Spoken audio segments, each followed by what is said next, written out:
আপনারা দেখছেন SR24x7 news. বিশেষ করে আমাদের এই জায়গায় একটা সুইমিং পুল, অনেক ছেলেমেয়েরা সাঁতার শিখতে পারবে আর ভবিষ্যতে এখান থেকে মনে হয় ভালো সাঁতারও তৈরি হবে। আমার শুভেচ্ছা রয়েছে।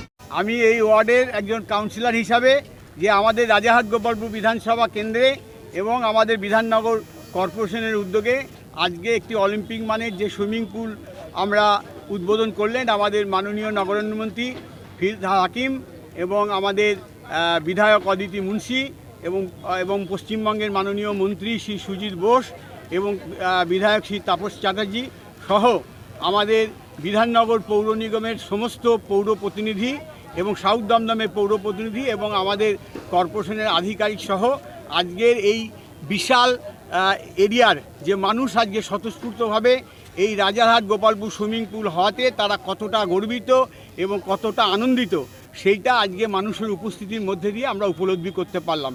কারণ আমরা ছোটোবেলায় আমরা যখন গ্রাম বাংলায় মানুষ হয়েছি তখন আমরা 4 ঘন্টা 5 ঘন্টা করে সুইমিং করতাম, কিন্তু এই শহরাঞ্চলে যারা এখন ছেলেরা হয়েছে তারা সেইভাবে সাঁতার না শেখার ফলে সবসময় মা বাবাদের একটা উৎকণ্ঠা থাকে রাস্তাঘাটে কোথাও বা কোনো জায়গায় পার হতে গেলে জলের মধ্যে দিয়ে যদি কোনো কারণে তারা পড়ে যায়, প্রাইমারি যে সাঁতার কেটে সে একটা জায়গায় কোনো জিনিসকে ধরা সেইটা তাদের ছেলেদের হয়তো সুযোগ থাকে না।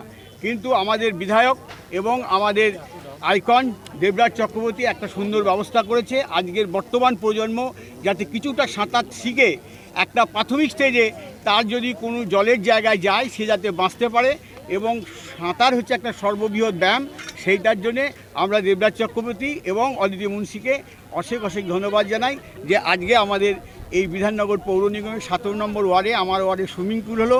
তাই আমি আনন্দের সঙ্গে সেই সুইমিং পুলে আজকে 50 মিটার বাই 25 মিটার যে সুইমিং পুল অলিম্পিক স্ট্যান্ডার্ডে এবং এই সুইমিং পুল সারা রাজ্যে খুব কম আছে, 2-3টে আছে এবং সেটাই আমি সাঁতার দিয়ে আজকে উদ্বোধন করলাম। আমি আগে থেকেই পূর্বভাবে জানতাম যে আমাকে এটা সাঁতার কাটতে হবে এবং সেই জন্য আমি তৈরি হয়েছিলাম, কিন্তু আমার পাঞ্জাবিটা খোলার সময় পাইনি, তাতেও কোনো অসুবিধা নেই।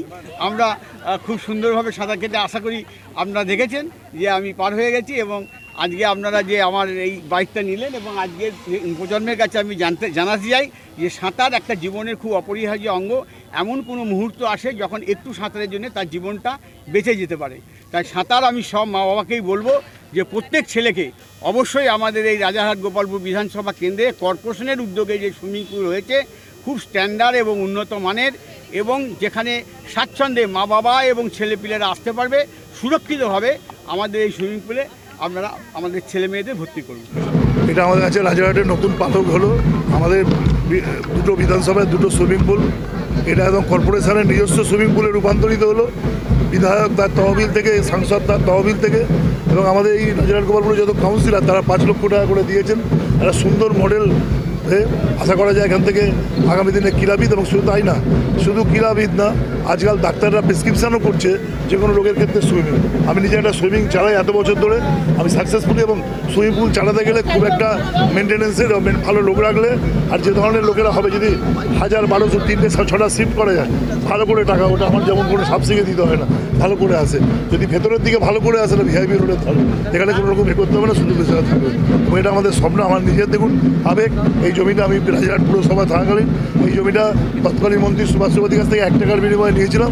আজ তার খানিকটা বাস্তব রূপদান হলো, যেহেতু আর রূপদান হলো একটা স্টেজে। এই জমিটা অনেক কষ্ট করে আমি তখন চেয়ারম্যান, দেখবেন দড়িলেও দেখবেন রাজারহাট গোপালপুর পুরসভা আমার নামেই আছে। আমরা সেটা কর্পোরেশন হলে সরকারি নিয়ম অনুযায়ী কর্পোরেশনকে এটা জমির মালিক, এটা আমাদের সরকারি জমির মালিক। আপনি টাকা হলেই প্রজেক্ট করতে পারেন না, জমি দরকার হয়, আপনাকে কিনতে হবে না আপনার বিষয়।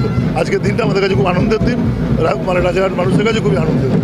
এটা সল্লেখ পরিবেশ তার থাকছে, এটা আমাদের কাছে গর্বের। এটা একটা অত্যন্ত, যদিও আমার যে সুইমিং পুলটা সেটা হবে সেটা সরকারি না, কিন্তু আমাদের অঞ্চলের মানুষকেই কভার করে। সচিন উদ্বোধন করেছিলেন, আমরা তার সঙ্গে সঙ্গে একটু রিকারিং এক্সপেন্সেস করার জন্য একটা হোটেলও ভাড়া দিয়েছি, যাতে মাসিক একটা টাকা আমাদের আছে। যেমন আজকে আমরা পলিটিক্যাল ক্ষমতা আজকাল না থাকতে পারি, সম্পত্তি যেটা করলে সেটা চালাতে হবে ক্লাব সংগঠনকে।